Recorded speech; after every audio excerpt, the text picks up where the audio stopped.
নিশ্চিতভাৱে কাৰণ ৰাইজে গণতন্ত্ৰত সকলো সিদ্ধান্ত লয় ৰাইজে গণতন্ত্ৰত সিদ্ধান্ত লৈ জনপ্ৰতিনিধি নিৰ্বাচিত কৰে গতিকে য'ত ৰাইজ গোট খায় য'ত ৰাইজে সমৰ্থন দিয়ে তাৰ পাছত আৰু বেলেগ কথা ক'ব লগা নাথাকে প্ৰতিকূল বতৰবোৰ নেওচি ডেফিনেটলি আজি চাওক আপুনি নেৰা নেপেৰা বৰষুণ বিভিন্ন ঠাইৰ পৰা আহিছে কিমান দূৰৰ পৰা আহিছে কিমান একদম ৰৌসমুৰীয়াৰ পৰা আৰম্ভ কৰি একেবাৰে গুইজানৰ পৰা ইফালে নামৰূপৰ একেবাৰে ওপৰত দিল্লী নামচাং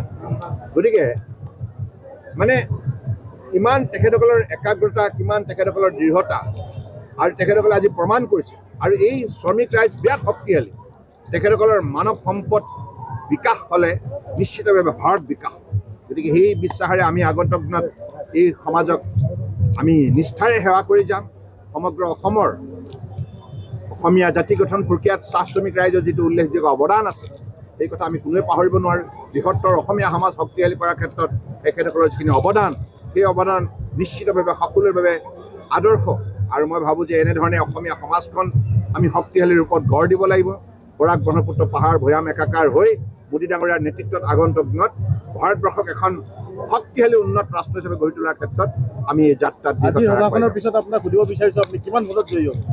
সেই সংখ্যা মই নকওঁ সেই সংখ্যা সমাজে থিৰাং কৰিব আজি সমাজৰ উপস্থিতি আপুনি নিজেই সেই সংখ্যাটো বিশ্লেষণ কৰক কিমান হ'ব পাৰে আৰু আমাৰ ইতিমধ্যে বিভিন্নগৰাকী ইয়াত জনপ্ৰিয় নেতাই তেখেতসকলে কৈছে বিভিন্ন সংখ্যা গতিকে সেইবিলাকে কথা জনসাধাৰণৰ 1 লাখ আৰু যোগ কৰিব পাৰিনি 1 লাখ আৰু যোগ কৰিব পাৰিনি মই তেনেধৰণে সংখ্যাত কথা কেতিয়াও কোৱা নাই নকওঁ আৰু মোৰ সম্পূৰ্ণৰূপে ডিব্ৰুগড় লোকসভা সমষ্টিৰ ৰাইজৰ ওপৰত আস্থা আৰু বিশ্বাস আছে তেখেতসকলে পূৰ্বতেও আমাক নিৰ্বাচিত কৰিছে আমাৰ বিভিন্ন ধৰণকে বিধায়কক নিৰ্বাচিত কৰিছে পঞ্চায়ত প্ৰেচিডেণ্ট নিৰ্বাচিত কৰিছে আমাৰ মিউনিচিপালিটিত আমাৰ নিৰ্বাচিত কৰিছে আমাৰ সাংসদীয় নিৰ্বাচনত নিৰ্বাচিত কৰিছে গতিকে